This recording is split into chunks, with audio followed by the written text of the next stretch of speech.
નમસ્કાર, જય શ્રી કૃષ્ણ. હર ભોલે. શ્રાવણ માસમાં સરસ મજાનો એક વિડીયો, જીવંતિકા વ્રત કેમ કરવું જોઈએ.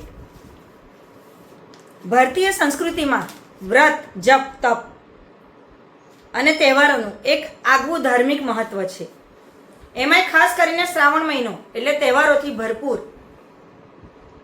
શ્રાવણ મહિનાના દરેક દિવસે કોઈને કોઈ વ્રત અને તહેવાર જોડાયેલો છે. આ પવિત્ર માસમાં આવતા અનેક વ્રતમાંથી માતૃશક્તિ માટે એક અત્યંત વિશેષ અને ફળદાયી વ્રત છે માં જીવંતિકા વ્રત.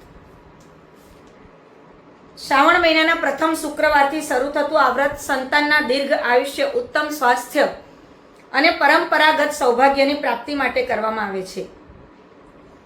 આ વ્રતમાં જીવંતિકા એટલે જેને લોકબોલીમાં વતીમાં પણ કહેવામાં આવે છે, એમની આરાધના કરવામાં આવે છે. ધાર્મિક શાસ્ત્ર મુજબ જીવંતિકા દેવી એ સંતાનોની રક્ષા કરનારી પ્રત્યક્ષ દેવી ગણાય છે.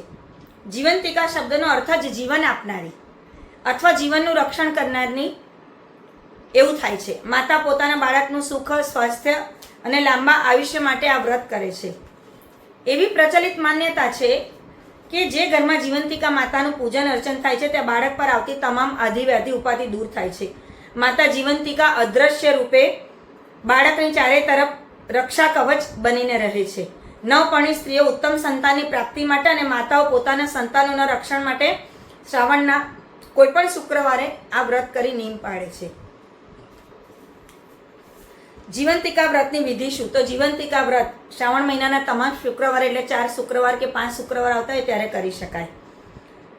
વ્રતના નિયમો ખૂબ સરળ અને શ્રદ્ધા અને પવિત્રતા માગી લેવા છે. પ્રાતઃ સ્નાન કરવું, વહેલા ઉઠી સંકલ્પ લેવો. શ્રાવણ માસના શુક્રવારે વહેલા ઉઠી સ્નાનાદિથી પરવારી નિત્યકર્મ કરીને મનોમન જીવંતિકા માતાનું ધ્યાન ધરવું.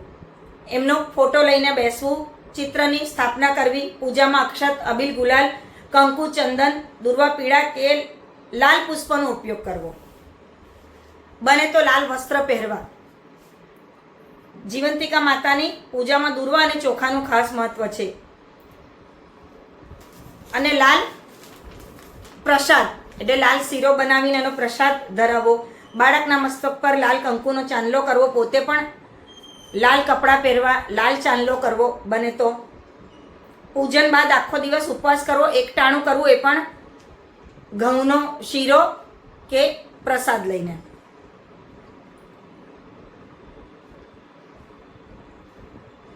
વ્રતના અંતે અને માસના અંતિમ શુક્રવારે સૌભાગ્યવતી સ્ત્રીઓને ઘરે નોતરીને એમનું પૂજન કરી હળદર કંકુ આપીને, મીઠાઈ કે ભોજન આપીને વ્રતનું ઉજવણું પણ કરી શકાય. આ વ્રત તમે આજીવન પણ કરી શકો અથવા 9 વર્ષ કરીને એની પૂર્ણાહુતિ કરી શકો છો.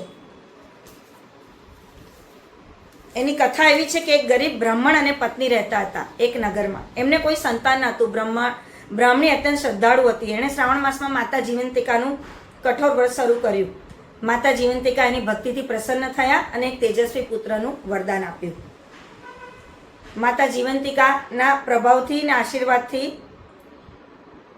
બાળક સંકટ વગર મોટો થયો અને સુરક્ષિત રહ્યો. આ ઘટના બાદ નગરની અન્ય સ્ત્રીઓએ પણ આ વ્રત રાખવાનું ચાલુ કર્યું.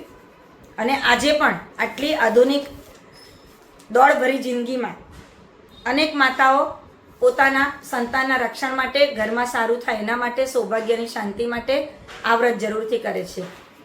તો આપણે પણ સંકલ્પ લઈએ કે માતા જીવંતિકાના આશીર્વાદ બની રહે અને આ વ્રતનો આરંભ કરીએ. શ્રાવણ મહિનો ચાલે છે એટલે ફરીથી નવી વાત, નવા વિડીયો સાથે મળીશું. ચેનલને જરૂરથી સબસ્ક્રાઈબ કરી દેજો અને મારો આ વિડીયો લાઈક અને શેર કરવા વિનંતી.